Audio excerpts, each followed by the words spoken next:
नमस्कार दोस्तों, आज की इस वीडियो में हम बात करेंगे लेंचो नाम के एक ऐसे किसान की जो अपनी फसल नष्ट हो जाने के कारण सीधा भगवान को मदद के लिए पत्र लिखता है। इस बार रेंचो ने कपास की फसलें बोई थी और उसे बारिश का इंतजार था। उसका खेत उसके घर से अधिक दूरी पर नहीं था। वह इंतजार में था कि कब बारिश हो और वह इसे बेचकर अपने परिवार का भरण पोषण करे, क्योंकि यदि बारिश नहीं हुई तो उसके परिवार के लिए भूखों जैसी स्थिति उत्पन्न हो जाएगी। घर के बाहर आंगन में बैठे वह रोज बारिश का इंतजार करता और भगवान से प्रार्थना करता कि भगवान जल्दी बारिश करें।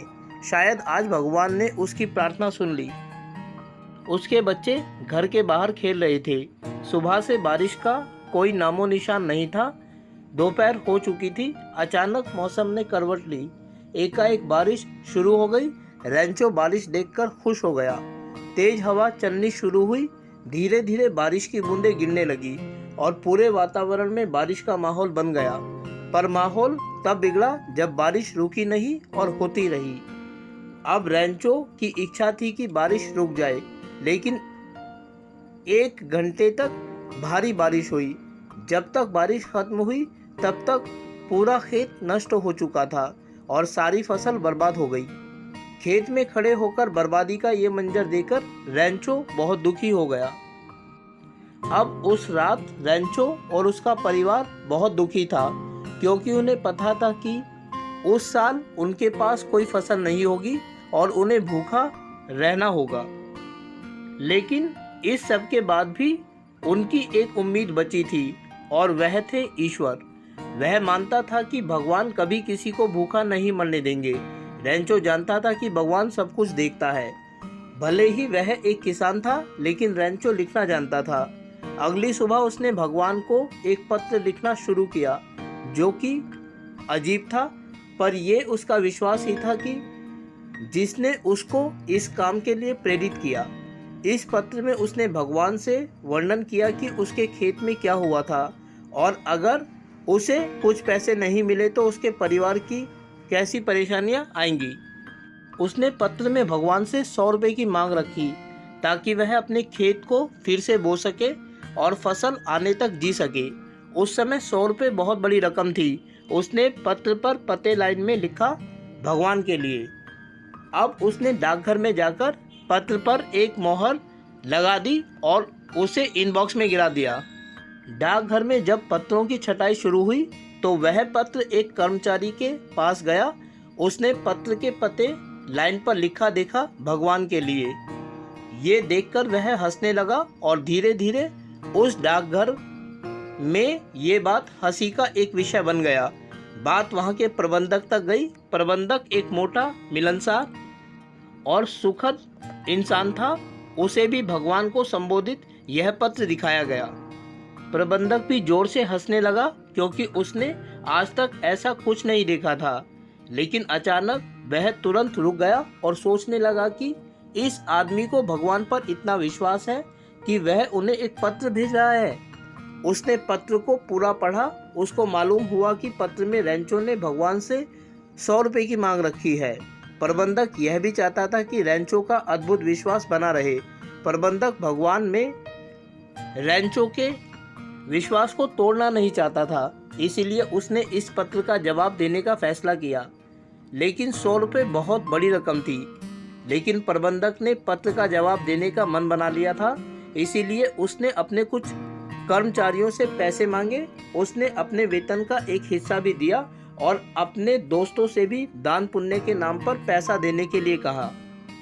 उसने वह सब कुछ किया जो वह कर सकता था, लेकिन केवल 90 रुपये ही जुटा सका। उसने 90 रुपये का मनी ऑर्डर बनाया और एक लिफाफे में रखा और उस पर हस्ताक्षर के रूप में केवल एक शब्द लिखा, भगवान। प्रबंधक ने डाकिये को बोला कि ये मनी ऑर्डर लेकर रेंचो के घर जाए। डाकिया उसके घर गया और बोला कि रेंचो के नाम मनी ऑर्डर आया है। उसने 90 रुपये का मनी ऑर्डर दिया। 90 रुपये का मनी ऑर्डर सुन रेंचो का परिवार बहुत खुश हुआ, खासकर रेंचो की पत्नी। डाकिया ये सब देख रहा था, लेकिन रेंचो अधिक खुश नहीं दिखा। वापिस आकर डाकिये ने प्रबंधक को सारी जानकारी दी। प्रबंधक बहुत अच्छा महसूस कर रहा था क्योंकि वह जानता था कि उसने एक महान कार्य किया है। 2 दिन के बाद डाकघर में पत्रों की छटाई के दौरान भगवान के लिए नाम से एक पत्र आया। ये पत्र रेंचो का ही था। पत्र सीधा प्रबंधक को दिया गया। प्रबंधक और उसके कर्मचारी सोच रहे थे कि रेंचो ने भगवान का आभार प्रकट करने के लिए ये पत्र लिखा होगा और अति प्रसन्न भी होगा। प्रबंधक ने पत्र खोला और पढ़ना शुरू किया। भगवान, पहले तो आपका बहुत बहुत धन्यवाद जो आपने इस बुरे समय में पैसे देकर मेरी सहायता की। मुझे पूरा यकीन था कि आप मेरी सहायता जरूर करेंगे। मैं आपको ये भी बताना चाहता हूँ कि मुझे 90 रुपये का मनी ऑर्डर मिला है, जबकि मैंने 100 रुपये की मांग की थी। मुझे यकीन है कि आपने 100 रुपये ही भेजे होंगे, लेकिन ये डाकघर के भ्रष्ट कर्मचारियों ने अपना हिस्सा मान लिया और मुझे 90 रुपये ही दिए। इसीलिए इस पत्र के माध्यम से मैं अपने बाकी रुपए की मांग कर रहा हूँ। और हाँ, आपसे एक अनुरोध कर रहा हूँ कि बाकी रुपए मुझे आप सीधा भेजें, क्योंकि ये डाकघर के भ्रष्ट कर्मचारी अपना हिस्सा मान लेंगे और मुझे फिर आपको पत्र लिखना होगा। आपका रेंचो। तो देखा दोस्तों आपने रेंचो के स्वभाव को, जो कितना भोला है कि ये मानता है कि ये मदद उसे खुद भगवान ने भेजी है और डाकघर के कर्मचारियों ने अपना हिस्सा इस मनी ऑर्डर में से मान लिया है। इसीलिए वो भगवान को दोबारा पत्र लिखता है। दोस्तों, छोटी सी ये कहानी हमें बताती है कि यदि हमारा भगवान के ऊपर अटूट विश्वास है तो भगवान किसी न किसी रूप में हमारी मदद जरूर करते हैं, लेकिन स्वयं हमारी मदद करने के लिए भगवान धरती पर आएंगे, ये सोचना थोड़ा लाजमी है। तो दोस्तों, ये थी एक कहानी लेटर टू गॉड या भगवान के लिए पत्र। उम्मीद करता हूँ कि आप लोगों को वीडियो अच्छी लगी होगी और साथ ही आप लोगों से अनुरोध करता हूँ कि यदि वीडियो अच्छी लगी तो वीडियो को लाइक और चैनल को सब्सक्राइब जरूर करें। इसके अलावा आगे आने वाले अन्य दिनों में अन्य वीडियोस को देखने के लिए जुड़े रहें मेरे साथ मेरे इस YouTube चैनल पर, जिसका नाम है सिंपल एजुकेशन। फिलहाल आप लोगों से विदा लेना चाहूँगा। वीडियो को देखने के लिए आपका बहुत बहुत धन्यवाद।